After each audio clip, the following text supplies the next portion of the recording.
Assalamualaikum warahmatullahi wabarakatuh. Perkenalkan, nama saya Firian Cassandra Nabila dengan NIM 200601442, Program Studi Pendidikan Guru Sekolah Dasar tahun angkatan 2020. Di sini, pada kesempatan kali ini, saya akan memaparkan hasil penelitian skripsi saya yang berjudul Penggunaan Model Discovery Learning untuk Meningkatkan Kemampuan Pemahaman Konsep Siswa Kelas 4 Sekolah Dasar dalam Pembelajaran IPS. Baik, sebelum pada pemaparan skripsi, izinkan saya untuk mengucapkan terima kasih kepada Ibu Hana Sakura Putu Arga MPD selaku dosen pembimbing 1, serta Bapak Faridillah Fahri Nur Furqon MPD sebagai dosen pembimbing 2. Terima kasih kepada Ibu dan Bapak yang telah meluangkan waktu, memberikan ilmu, memberikan saran, dan membimbing saya untuk menyelesaikan penelitian skripsi saya sehingga selesai pada tepat waktu. Selanjutnya, mari kita lanjutkan kepada sesi pemaparan. Pada pemaparan pertama, kita akan mulai pada latar belakang yang memuat research gap atau permasalahan yang muncul serta solusinya. Setelah saya melakukan studi pendahuluan ke SDN 2 Pasilangu, ternyata terdapat beberapa permasalahan dalam proses pembelajaran IPS. Seperti permasalahan yang pertama adalah itu kemampuan pemahaman konsep belum dimiliki oleh seluruh peserta didik kelas 4. Lalu permasalahan yang kedua adalah kurangnya media pembelajaran dalam proses pembelajaran termasuk pembelajaran IPS. Lalu juga saya melihat pembelajaran masih pada buku saja sehingga peserta didik merasa bosan dan dalam proses pembelajaran. Lalu yang terakhir yaitu pembelajaran masih terfokus kepada guru sebagai medianya, di mana guru juga masih berperan aktif dalam pembelajaran sehingga peserta didik masih terfokus kepada guru.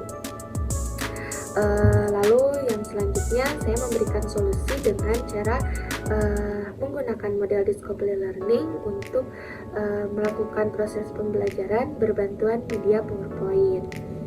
Nah, lalu selanjutnya, setelah peneliti mengetahui permasalahan yang ada di lapangan, peneliti merumuskan 3 rumusan masalah, yaitu yang pertama, apakah terdapat peningkatan kemampuan pemahaman konsep menggunakan model pembelajaran Discovery Learning pada pembelajaran IPS. Lalu rumusan yang keduanya adalah bagaimana respon peserta didik terhadap pembelajaran menggunakan model pembelajaran Discovery Learning dalam meningkatkan kemampuan pemahaman konsep.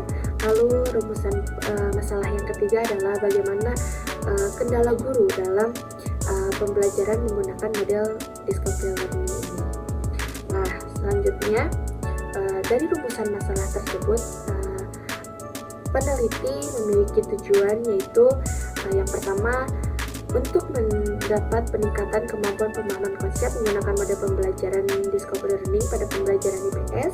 Yang kedua yaitu respon peserta didik terhadap pembelajaran menggunakan model pembelajaran Discovery Learning dalam peningkatan pemahaman konsepnya.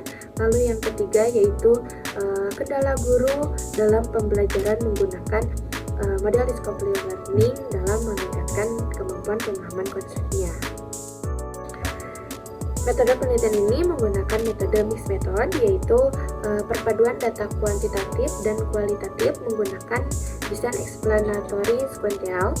Di sini peneliti pertama-tama menganalisis dan mengolah data kuantitatif terlebih dahulu, lalu diikuti dengan pengolahan data kualitatif. Kemudian yang terakhir adalah disimpulkan dan diinterpretasikan. Pada saat pengumpulan atau proses pengolahan data kuantitatif menggunakan desain one group pretest post-test design, terlihat pada gambar atau pada PPT saya bahwa ada OXO yang merupakan desain one group pretest dan post-test, di mana O yang pertama yaitu pretest atau awal yang dilakukan mengenai kemampuan peningkatan pemahaman konsep, kemudian dilanjutkan dengan X yaitu merupakan perlakuan atau treatment, yaitu suatu proses pembelajaran yang diberikan kepada peserta didik dengan menggunakan model Discovery Learning berbantuan PowerPoint. Lalu yang kedua yaitu post test, di mana tes akhir kepada peserta didik setelah mendapatkan perlakuan mengenai meningkatkan kemampuan pemahaman konsep peserta didik tersebut. Lalu selanjutnya ada instrumen yang digunakan oleh peneliti, yaitu instrumen tes dan instrumen non tes. Di mana pada instrumen tes, peneliti membagikan atau menyebarkan soal mengenai kemampuan pemahaman konsep peserta didik terhadap materi keanekaragaman suku, bangsa, dan budaya yang ada di Indonesia. Kemudian di instrumen non tes ada lembar observasi, lembar angket, dan wawancara mengenai perasaan peserta didik dan penggunaan model pembelajaran discovery learning pada proses pembelajaran. Lalu lokasi, penelitian ini mengambil 35 peserta didik dari kelas 4 SDN 2 Pasilamu yang berlokasi di Kampung Pasilamu, RT 3 RW 5, Desa Pasilamu, Kecamatan Cisarua, Kabupaten Bandung Barat. Nah, lalu selanjutnya ada proses dan penerapan, di mana model discovery learning ini memiliki 6 proses penerapan pembelajaran, di mana pembelajaran penerapan yang pertama adalah pemberian rangsangan, di mana guru memberikan pertanyaan pemantik atau memberikan suatu permasalahan untuk selanjutnya peserta didik identifikasi masalahnya serta langsung melakukan pengumpulan data secara berkelompok, lalu pengolahan data secara berkelompok, lalu menyatakan pembuktian dari hipotesis yang mereka dapatkan dari hasil pengolahan data dan atau pengumpulan data. Lalu selanjutnya akan adanya penarikan kesimpulan, di mana peserta didik akan disuruh maju ke depan kelas untuk memaparkan kesimpulan dari kelompok mereka masing-masing. Lalu selanjutnya ada hasil peningkatan. Di sini peneliti setelah melakukan pembelajaran sesuai dengan tahapannya, maka peneliti mendapatkan hasil peningkatan pemahaman konsep peserta didik yang menggunakan beberapa hasil uji. Yang pertama yaitu berdasarkan hasil output uji normalitas dengan uji Shapiro-Wilk pada gambar yang tertera di layar.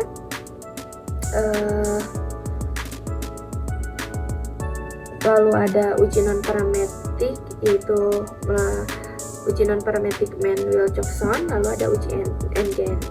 Nah, di sini terdapat pada tabel bahwa hasil peningkatan dari uji Shapiro-Wilk ini untuk pretest mendapatkan nilai yang signifikan. Pada kolom signifikan adalah nilai 0,187, maka signifikannya itu lebih besar dari 0,05, sehingga dapat ditarik kesimpulan bahwa data pretest berdistribusi normal. Sedangkan post test diketahui nilai signifikannya pada kolom signifikan itu memiliki nilai 0,025, yaitu maka signifikannya itu kurang dari 0,05, sehingga dapat ditarik kesimpulan bahwa ada data post test yang terdistribusi tidak normal. Maka H0 itu ditolak, yang menunjukkan bahwa data terdistribusi tidak normal dari populasinya. Dengan demikian, tahapan uji analisis selanjutnya adalah uji non-parametrik atau tes menggunakan uji Mann. Nah, tes hasil uji yang selanjutnya yaitu adalah hasil uji non-parametrik menggunakan Mann-Wilcoxon, yang dimana uji ini dilakukan didasari karena data yang diperoleh berasal dari dua data yang berpasangan atau berhubungan, yaitu dua sampel dependen. Maka dasar pengambilan keputusan dalam uji Wilcoxon ini sebagai yang tertera dalam gambar. Yang pertama itu adalah nilai signifikannya itu 2 atau melebihi kurang dari 0,05, maka hipotesis penelitiannya diterima. Lalu nilai signifikannya lebih dari 0,05, maka hipotesis penelitian ditolak. Nah, hasil uji Mann-Wilcoxon dengan melalui analisis IBM SPSS, tahap pertama diketahui nilai range atau yang dapat kita lihat pada gambar dari sampel diketahui sebagai berikut, yaitu pada bagian negatif range merupakan hasil yang diperoleh untuk melihat apakah terdapat penurunan dari nilai pretest ke posttest. Pada bagian negatif ranks, di kolom N memiliki nilai 2. Berarti interpretasi dari negatif ranks adalah bahwa dari 35 responden penelitian, terdapat 2 responden yang mengalami penurunan dari segi nilai rata-rata maupun dari skor totalnya.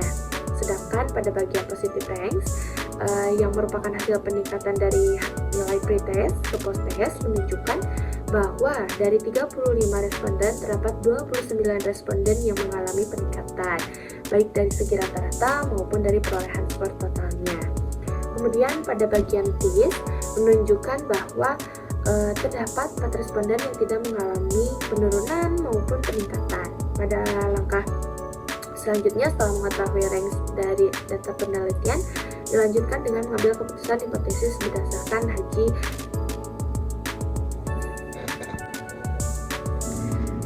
Nah, berdasarkan pada tabel berikutnya, diketahui bahwa nilai pada SEM signifikan itu adalah 0,00. Dengan demikian, signifikannya itu kurang dari 0,05 sehingga dapat ditarik keputusan hipotesis diterima, artinya terdapat peningkatan yang signifikan pada pemahaman konsep peserta didik. Berdasarkan hasil pengolahan tersebut, maka dapat disimpulkan bahwa metode pembelajaran discovery learning memberikan pengaruh terhadap kemampuan pemahaman konsep pada pembelajaran.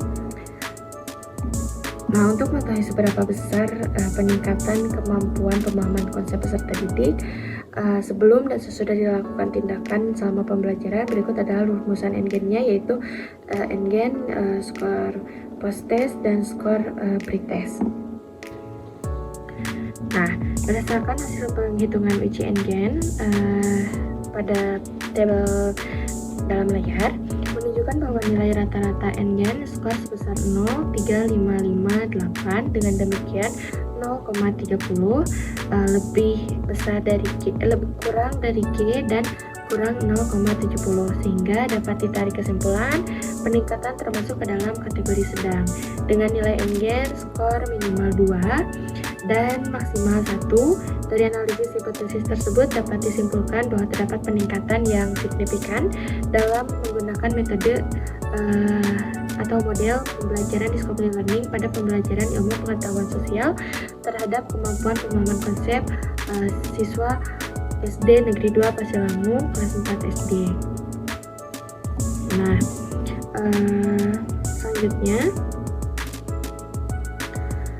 selanjutnya ada respon guru, di mana berdasarkan hasil instrumen non-test dari angket respon guru atau hasil observasi dan wawancara yang dilakukan, guru kelas 4 merasa terbantu dengan adanya model pembelajaran discovery learning berbantuan media PowerPoint. Nah, mengapa guru tersebut merasa terbantu? Karena dalam proses pembelajaran, peserta didik juga menjadi lebih aktif dan interaktif dalam suatu proses pembelajaran. Lalu, guru juga merasa bahwa penyampaian materinya lebih mudah dipahami oleh peserta didik karena dengan PowerPoint banyak sekali gambar-gambar, bukan hanya bacaan tulisan seperti pada buku sebelumnya.